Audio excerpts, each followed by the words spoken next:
Hello welcome students. हम पढ़ रहे हैं diversity in living world. Diversity in living world में जो हम आज पढ़ने वाले हैं वो है डिविजन्स ऑफ बैक्टीरिया। ठीक है, या हम बात कर सकते हैं कि प्रोटिस्टा के डिवीजन भी लिख सकते हैं इनको। Sorry, Monera divisions of. ठीक है, तो मोनोरा में हमने क्या देखा था कि मोस्टली बैक्टीरिया आते हैं और बैक्टीरिया जो है मोस्टली क्या होते हैं, यूनिसेलुलर प्रोकैरियोटिक ऑर्गेनिजम्स। तो डिविजन्स में बैक्टीरिया के अंदर क्या क्या आता है? सबसे पहले हमारे पास आता है आर्की बैक्टीरिया। क्या आता है? Archie bacteria. तो आर्की बैक्टीरिया क्या है? बैक्टीरिया की सबसे पुरानी फॉर्म है। तो सबसे पहला कैरेक्टरिस्टिक्स जो है इनका, oldest of all life forms. ठीक है, सारी लाइफ फॉर्म्स में जो है ये पुराने। एक चीज होगी। दूसरा अगर इनके हैबिटेट की बात करें कि ये कहां पे पाए जाते हैं, तो आर्की बैक्टीरिया जो हैं they are found in diverse habitats having extreme type of climate. ठीक है, ये डाइवर्स हैबिटेट में पाए जाते हैं, लेकिन मोस्टली कहां पाए जाते हैं? हार्श क्लाइमेट वाले एरिया में, एक्सट्रीम वाले क्लाइमेट वाले एरिया में। जैसे करके हम एग्जांपल ले सकते हैं, कहां पाए जाते हैं? साल्ट मार्शेस में। ठीक है, मार्शी एरिया जहां पे बहुत साल्ट की कंसेंट्रेशन हो, मार्शेस। ठीक है, इसके अलावा साल्ट बेड्स में। ठीक है, फिर एनारोबिक कंडीशन में, एनारोबिक कंडीशन में। ठीक है, जैसे करके मार्शी लैंड हो गया हमारे पास, मार्शी लैंड हो गया, या थर्मल वेंट्स में बहुत ज्यादा गर्मी जहां पे हो, जहां दूसरे ऑर्गेनिज्म लगभग 90 डिग्री सेंटीग्रेड तक गर्मी जो है वो जो जहां पे हो वहां पे भी पाए जाते हैं। ठीक है, जैसे करके थर्मल वेंट्स, और इसके अलावा हॉट वाटर स्प्रिंग्स कह सकते हैं, हॉट वाटर स्प्रिंग्स। ठीक है, तो ऐसे जैसे एरिया में पाए जाते हैं। तीसरी क्वालिटी क्या है? They are mostly anaerobic. They are anaerobic, mostly कर देते हैं, मोस्टली एनारोबिक। ठीक है, मोस्टली एनारोबिक होते हैं। और अगर डिपेंडेंस जो है, अगर एयर पे देखी जाए तो उसके बेसिस को दो टाइप्स में डिवाइड करते हैं हम। किसमें? एक तो करते हैं हम फैकल्टेटिव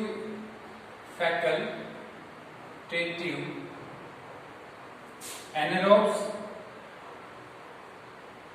और दूसरा हम लेते हैं कौन सी टाइप? हम लेते हैं ऑब्लिगेट एनारोब्स। ऑब्लिगेट एनारोब्स क्या होते हैं? जो अगर इनको हम एयर की प्रेजेंस में यानी ऑक्सीजन की प्रेजेंस में लाएं तो डेड हो जाते हैं। ठीक है, और फैकल्टेटिव क्या है? ऐसे एनारोब्स जो एरोबिक कंडीशन में पाए जाते हैं, लेकिन जो है एनारोबिक कंडीशन में भी सर्वाइव कर सकते हैं। ठीक है, ये कैरेक्टरिस्टिक हो गया। फिर इसके अलावा जो है आर्की बैक्टीरिया का और क्या कैरेक्टरिस्टिक्स है? आर्की बैक्टीरिया की अगर हम बात करें तो मोस्टली जो है इनकी सेल वॉल जो है, cell wall that is not made up of peptidoglycan. जबकि हम देखते हैं कि क्या देखते हैं कि मोस्टली अब मोनोरा के अंदर जो जितने भी सारे ऑर्गेनिज्म आते हैं तो उनकी सेल वॉल किससे बनी होती है? पेप्टाइडोग्लाइकेन से बनी होती है। इसके अलावा अगर हम इसके सेल मेम्ब्रेन की बात करें तो सेल मेम्ब्रेन कैसे मिलता है मोस्टली? आपको याद होगा कि सेल मेम्ब्रेन की स्ट्रक्चर आपको 11th में जो पढ़ी है वो याद हो, सॉरी 11th में ही आपके जो नेक्स्ट पढ़ेंगे, तो उसके अंदर क्या है? सेल मेम्ब्रेन की स्ट्रक्चर में जो है प्लाज्मा मेम्ब्रेन जिसको हम कहते हैं, उसमें लिपिड की बाइलेयर होती है। क्या होती है? लिपिड की बाइलेयर होती है। ठीक है, लेकिन अगर हम इसकी बात करें, आर्की बैक्टीरिया की करें, तो वहां पे क्या है? सिंगल लेयर ऑफ लिपिड्स, जिसको हम मानो लेयर भी कहते हैं। क्या कहते हैं? मानो lipid monolayer with side chains, with side chains. और ये जो लिपिड्स होते हैं इसमें क्या होते हैं, साइड चेन्स होती है। ठीक है, तो ये डिफरेंसेस है इनमें। ठीक है, अब जो आर्के बैक्टीरिया की डिविजन्स देख लेते हैं। डिविजन्स जो है क्या क्या है इनके अंदर, डिवीजन के बेस पे हम थोड़ा इनको पढ़ेंगे। आर्के बैक्टीरिया को हमने 3 ग्रुप्स में बांटा हुआ। कितने ग्रुप्स में बांटा हुआ? 3 ग्रुप्स के अंदर।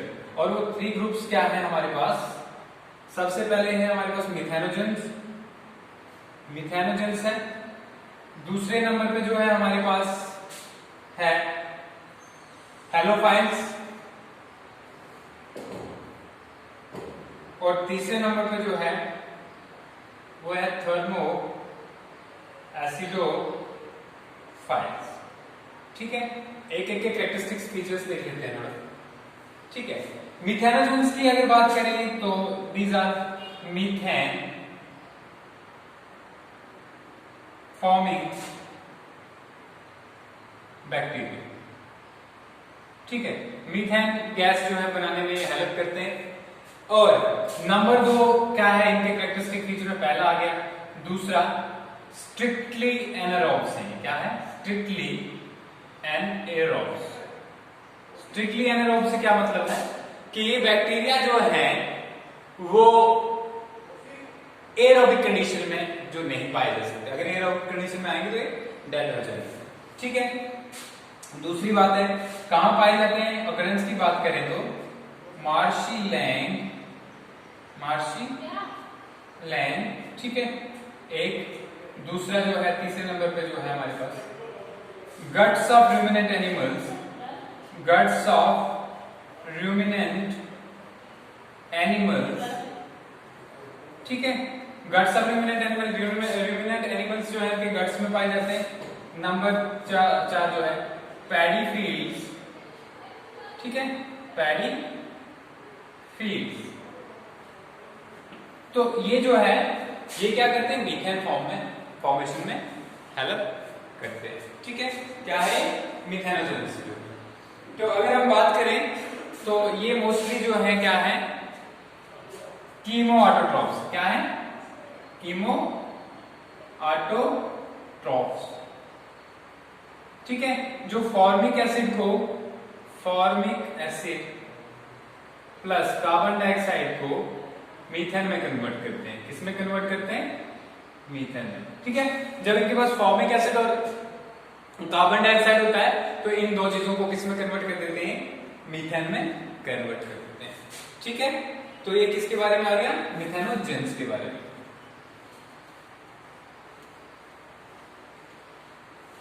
मिथेनोजेंस के बाद जो है हम नेक्स्ट क्या देखेंगे? नेक्स्ट देखेंगे हम हैलोफाइल्स। ठीक है, हैलोफाइल्स क्या होते हैं? हैलोफाइल्स, हैलोफाइल्स ऐसे बैक्टीरिया होते हैं जो एक्सट्रीम साल्ट कंसंट्रेशन में रहते हैं। कहां रहते हैं? Extreme salt concentration. ठीक है, फॉर एग्जांपल फाउंड लिख देते हैं, found in extreme salt concentration. ठीक है, फॉर एग्जांपल अगर हम बात करें साल्ट मार्शेस, साल्ट मार्शेस में, ठीक है, जहां पे, या अगर हम साल्ट बेड्स की बात करते हैं, साल्ट बेड्स में मोस्टली जो हमारे कोस्टल एरिया है उसमें भी पाए जाते हैं। ठीक है, पहले हमने क्या पढ़ा? मिथेनोजेंस की। तो मिथेनोजेंस की एग्जांपल अगर हम बात करें तो मिथेनोजेंस के एग्जांपल में आता है मिथेनोकोकस। ठीक है, कोकस मैंने बता दिया आपको क्या कब कहते हैं हम। ठीक है, जब स्पेरिकल बैक्टीरिया हो। फिर आ गया मिथेनोबैसिलस। ठीक है, ये भी बता दिया राडशिप। इसी तरीके से अगर हम हैलोफाइल्स की बात करें तो हैलोफाइल्स में जो बैक्टीरिया आते हैं वो कौन कौन से आते हैं? हैलोकोकस। देखो कुछ याद नहीं रखना आपको, ये जो है पीछे से हेलो याद रखना है और यहाँ पे मिथेनो याद रखना है, बाकी सेम है दोनों, हैलोकोकस और हैलोबैसिलस। ठीक है, तो ये आ गया साल्ट बेड्स में पाए जाते हैं। दूसरा, अगर हम बात करें क्या एडेप्टेशन है जिसकी वजह से साल्ट की इतनी हाई कंसंट्रेशन में पाए जाते हैं, तो सबसे पहले जो है हमने देखा था कि बैक्टीरिया में सबसे बाहर क्या होता है? सेल वॉल के बाहर भी एक कोरिंग होती है। ठीक है, उसको म्यूसिलेज कवरिंग कहते हैं। क्या कहते हैं? Mucilage covering. ठीक है, तो इनमें म्यूसिलेज कवरिंग पाई जाती है जिसकी वजह से साल्ट कंसंट्रेशन। और इसके बाद जो है स्पेशल टाइप ऑफ लिपिड्स पाए जाते हैं, स्पेशल टाइप ऑफ लिपिड्स। ठीक है, क्लियर हो गया ये? यहां तक हो गया। अब इसके बाद जो है लास्ट वाला जो तीसरा पार्ट हमारे पास बचता है वो है थर्मोएसिडोफाइल्स। क्या है? थर्मोएसिडोफाइल्स। और थर्मोएसिडोफाइल्स की अगर हम बात करें, एक इससे पहले जो है हम बात कर लेते हैं जो हमारे ये हैलोफाइल्स थे, उनमें सेंट्रल में एक वैक्यूल भी नहीं होता। आपने देखा होगा सेल के बीच में मोस्टली वैक्यूल रहता है। ठीक है, और वैक्यूल की वजह से जो है क्या होता है, प्लाज्मोलिसिस के लिए पॉसिबल होते हैं। लेकिन इनमें जब ये वैक्यूल ही नहीं होता तो इनमें प्लाज्मोलिसिस पॉसिबल नहीं होती, इसलिए एक्सट्रीम कंडीशन में सर्वाइव करते हैं। ठीक है, और तीसरा टाइप जो था हमारे पास लास्ट वाला, वो क्या था? थर्मोएसिडोफाइल्स। इनके पास जो है ड्यूअल एबिलिटी होती है। क्या होती है? Dual ability. क्या ड्यूअल एबिलिटी होती है? कि ये जो है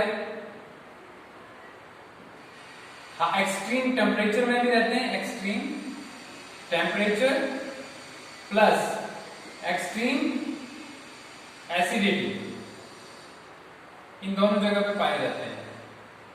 थर्मोएसिडोफाइल्स की बात हो रही है तो कहां पाए जाते हैं थर्मोएसिडोफाइल्स? एक्सट्रीम टेम्परेचर जहां पे होगा वहां पे पाए जाते हैं, और जहां पे बहुत ज्यादा एसिडिटी हो वहां पे पाए जाते हैं। जैसे करके हम बात कर रहे हैं कि सल्फर स्प्रिंग्स की, सल्फर स्प्रिंग्स की। ठीक है, सल्फर स्प्रिंग्स में पाए जाते हैं, या हॉट वाटर स्प्रिंग्स भी कह सकते हैं। तो इन एरियाज में क्या है? ये वाले बैक्टीरिया पाए जाते हैं। और इनका सबसे बेस्ट चीज क्या है कि ये जो है दोनों हमारे जो क्या कहते हैं एक्सट्रीम कंडीशंस को जो है इजिली आउटकम कर जाते हैं।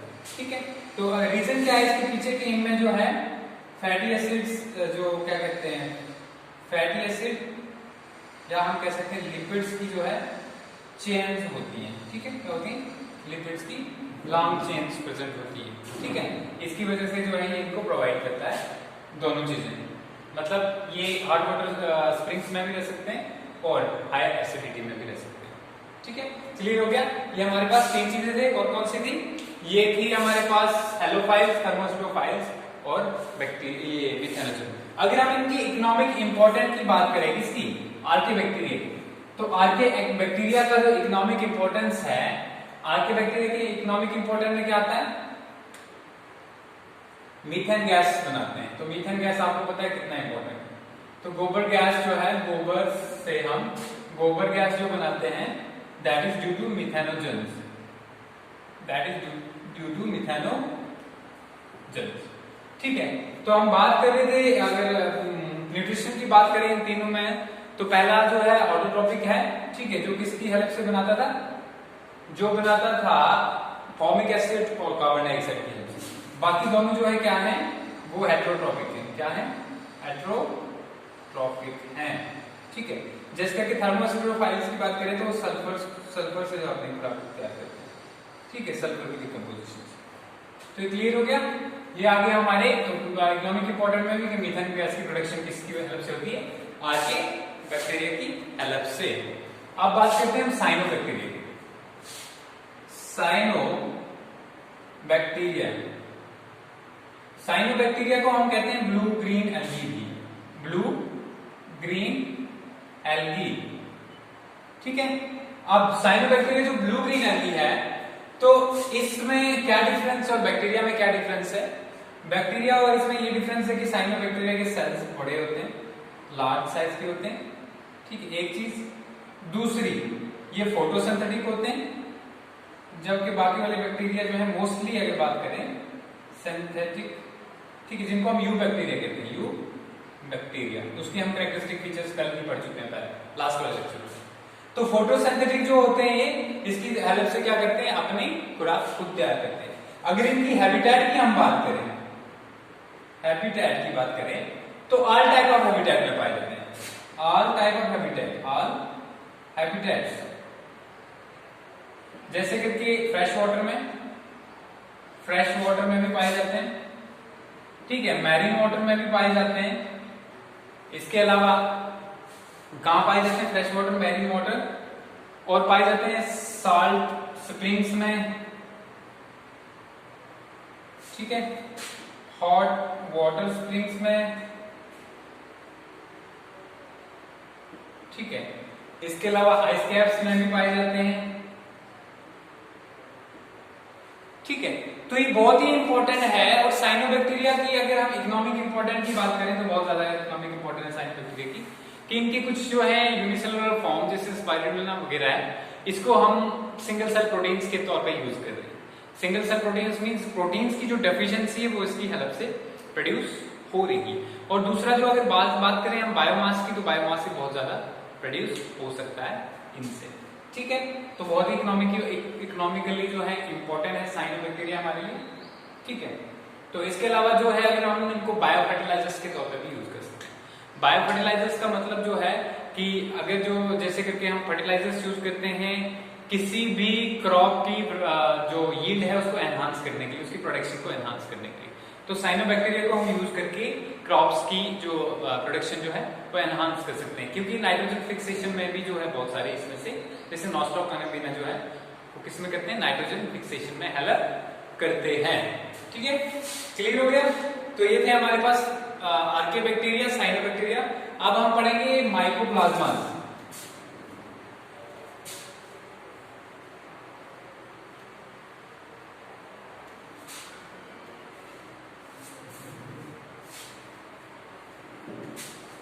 जो आरके हमने पढ़ा, ये आज जो रिसेंटली 1994 में जो है कार्ल वोस एक साइंटिस्ट था, ठीक है, इसने एक नया सिस्टम दिया है क्लासिफिकेशन का, ठीक है। मोस्टली आपको जो आप पढ़ते हो तो फाइव सिस्टम क्लासिफिकेशन ही आपके एग्जाम्स में आता है, लेकिन रिसेंटली इसने क्या दिया है, इसने जो है हमारे पास जो मोनेरा था, मोनेरा उसको दो ग्रुप्स में बांट दिया, ठीक है।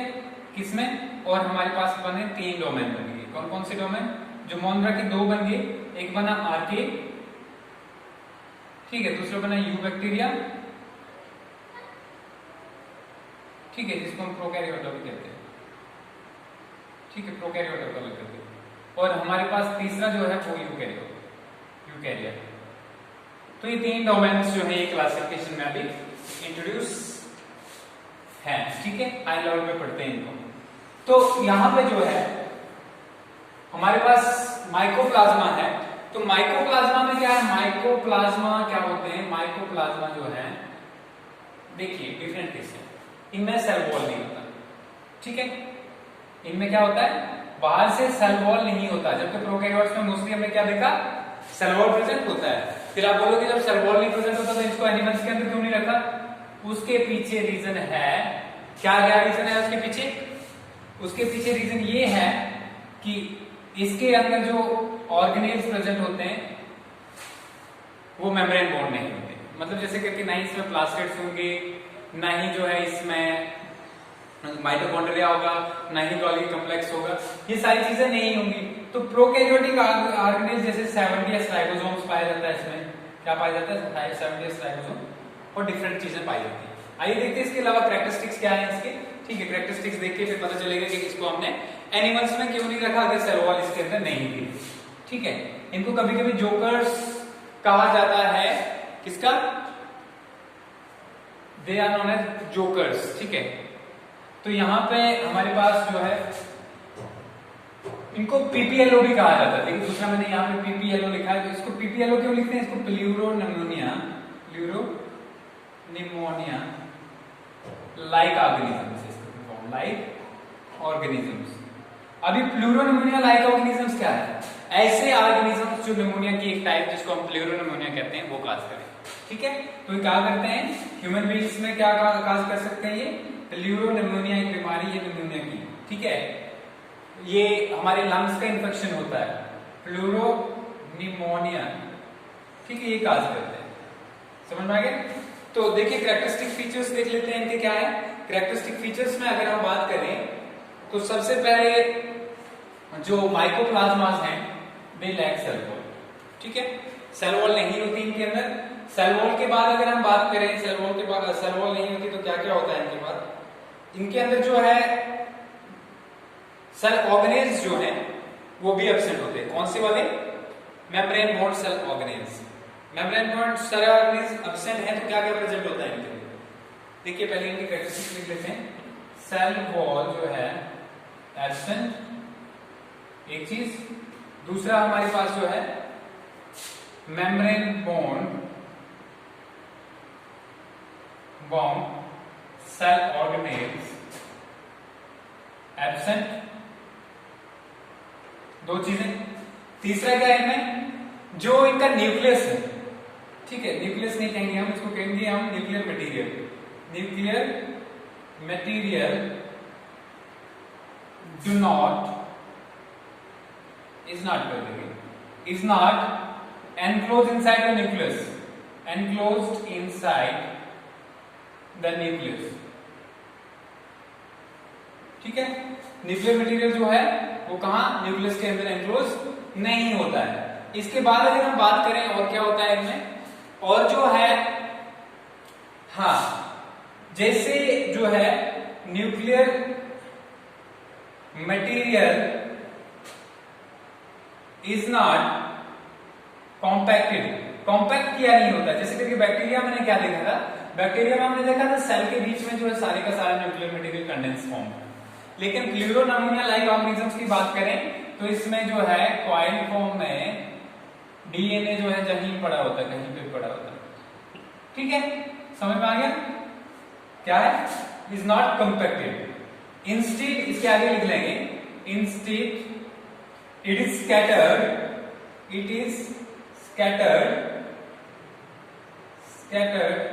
inside cytoplasm।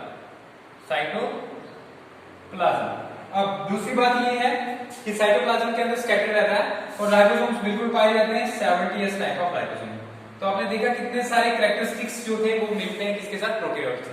एक तो न्यूक्लियर मटेरियल में इन्वॉल्व नहीं है, ठीक है, प्रोकैरियोट उसी के बेस पे हम प्रोकैरियोट करते हैं ना, ठीक है।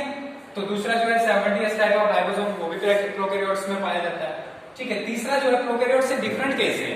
नंबर 1, प्रोकैरियोट्स में सेल वॉल पाई जाती है, इसमें सेल वॉल नहीं पाई जाती।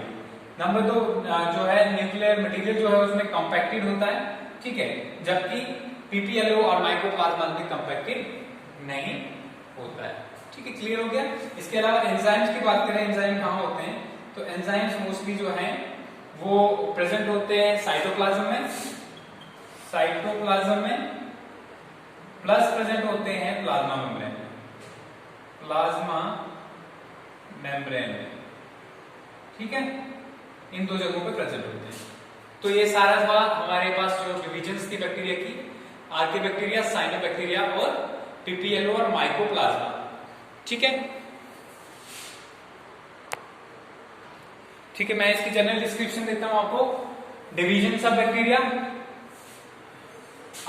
divisions of kingdom Mondra. Kingdom Mondra is divided into 3 different divisions. As Archaebacteria is there, then Cyanobacteria is there, then Eubacteria is there. Eubacteria we have studied about that in the last chapter. Now we have Archaebacteria. Archaebacteria are most primitive type of bacteria that are found in most extreme climatic conditions, such as they can be found in the hot water springs, they can be found in the marshy areas, they can be found in the extreme saline conditions, they can be found in the anaerobic conditions as well. Okay, based on their habitat they are further divided into 3 types.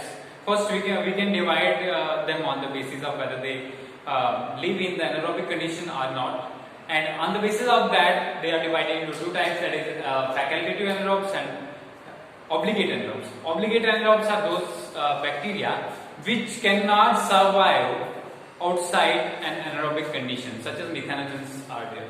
Then we have other bacteria which can sustain or survive outside the anaerobic condition, such as halophiles are there and thermoacidophiles. On the other hand, we have again divided the bacteria that are different means based on their habitat. That are cyanobacteria is there, archaebacteria, sorry, this methanogens is there, then halophiles is there, and thermoacidophiles are there. What are methanogens? Methanogens are those bacteria which live in anaerobic conditions. They form methane from formic acid and carbon dioxide, and they are mostly found in the marshy conditions, waterlogged conditions, and also in conditions such as we have paddy fields are there, then they also occur in the ruminants, and examples are Methanococcus and Methanobacterium. Okay. Okay. Then we have another type, that is halophiles. Halophiles are those bacteria which can live in extreme climatic conditions. What is the effect of salt on a living organism? The salt extracts all the water present inside the cell and results into the plasma, ultimately the cell level. But in case of these halophiles, there is no centrally placed vacuole that means regulates the osmotic pressure generally, and so the plasmapheresis do not occur in them. Besides that, they also have a mucous polysaccharide coat are there. Then they have mucilage wall is there outside the cell wall, and that's the reason why they sustain in such conditions. After that, we are having thermoacidophiles, and the last one class of the cyanobacteria and archaebacteria. And this thermoacidophiles class have those bacteria which can sustain in two different conditions, such as high acidic condition, that is up to not 0.2 but up to 2 pH. Okay, 2 pH is most acidic condition, and they can sustain up to 2 pH, as well as they can sustain in high temperatures, such as they can sustain up to 90 degrees Celsius.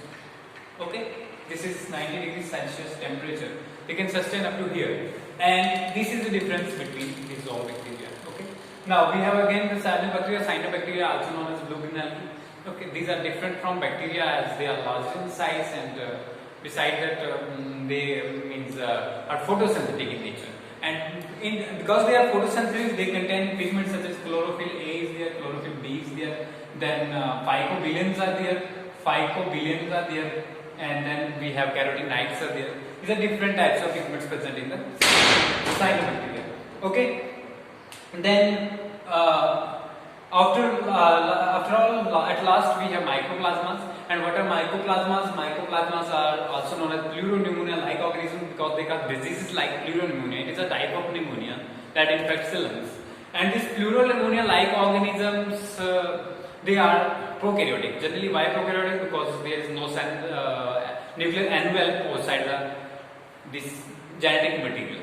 But they are different from these prokaryotes as well, all others, because they lack cell wall. There is no cell wall, hence they can change their shape. So they are also known as pleomorphic. Pleomorphic means changing their shape, and they are also known as pleomorphic. And the nuclear material present inside them is not compacted like the bacteria, but instead it is scattered inside the cytoplasm. And this scattering has the difference between these and the other bacteria as well. Okay, that is all about the kingdom Mondra and different organisms living inside. Next we will do with that is kingdom Protista.